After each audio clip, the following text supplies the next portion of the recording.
Rockstar's Rage 9 engine focuses specifically on dense physical simulations. Instead of the 50 to 80 NPCs common in older titles, you are now looking at 200 to 300 distinct characters on screen at once, each running individual AI routines. When you add real-time fluid dynamics where smoke and fire react to local wind patterns, the resulting workload on your hardware is significant. But let's look at your reality. You're a student on a strict $850 budget. When flagship graphics cards cost more than a semester of college tuition, it is easy to assume you are priced out of the game entirely. On screen is the dilemma we have to solve. Attempting to render this game natively at 4K resolution on an $850 budget is a mathematical impossibility. It leads to single-digit frame rates and frequent system crashes. To make this work, we have to rethink how a PC handles rendering. We are moving away from raw hardware power and instead leaning on AI assistants to bridge the performance gap. Surviving GTA 6 requires surgical precision. Every dollar in this blueprint is allocated to prevent system-breaking bottlenecks. Let's look at exactly what we need to buy. This chart maps our return on investment. We judge every component on performance impact versus financial cost. The $115 Intel i3-15100F drops into our high-impact, moderate cost zone. GTA 6 demands single-core performance for physics and NPCs. Choosing this quad-core chip saves $65 needed elsewhere. Next is memory, where builders make a mistake. Older 16GB DDR4 causes stuttering, but the Rage 9 engine requires high memory bandwidth. Spending $85 on a 32GB DDR5 kit is a mandatory requirement to keep the engine fed. That same rule applies to storage. Older drives won't suffice for a world this detailed.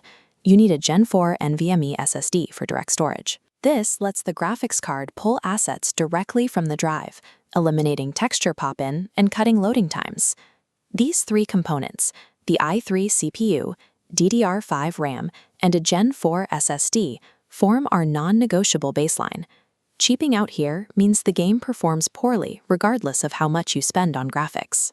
With the foundation secured, we deploy the remainder of our optimized budget into the graphics card. In the $300 entry-level market, you have two logical choices, the AMD RX 9660 or the NVIDIA RTX 5050. This pipeline shows why NVIDIA wins. Instead of struggling to render natively, the RTX 5050 renders internally at 720p. Then DLSS 4.0 steps in. The AI generates entirely new frames and upscales to a crisp 1080p, pushing past 60 frames per second. To get that technology, you are making a specific trade. You give up 2 GB of raw VRAM compared to the AMD card. In exchange, you get NVIDIA's superior ray tracing performance and the AI upscaling needed to run modern titles smoothly. But a graphics card only matters if you pair it with the right screen. Connecting this $850 PC to a 4K monitor halves your frame rates. Stick to a 24-inch 1080p IPS monitor with 165 Hz refresh rate. It perfectly matches the output of the RTX 5050 in Vice City, while providing the high refresh rate you need for competitive titles like Valorant. To keep all of this under $850, we have to cut aesthetics entirely.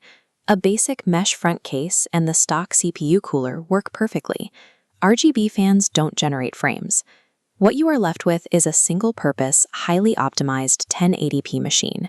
It relies entirely on NVIDIA's software ecosystem to punch well above its price point. At this point, it's fair to ask why you shouldn't just skip the assembly and buy a $600 PlayStation 5 Pro.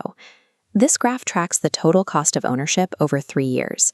Upfront, the PS5 Pro is cheaper, but factor in $80 a year for online multiplayer and $70 new game releases, and the cumulative cost rises quickly. By year 3, the lines cross.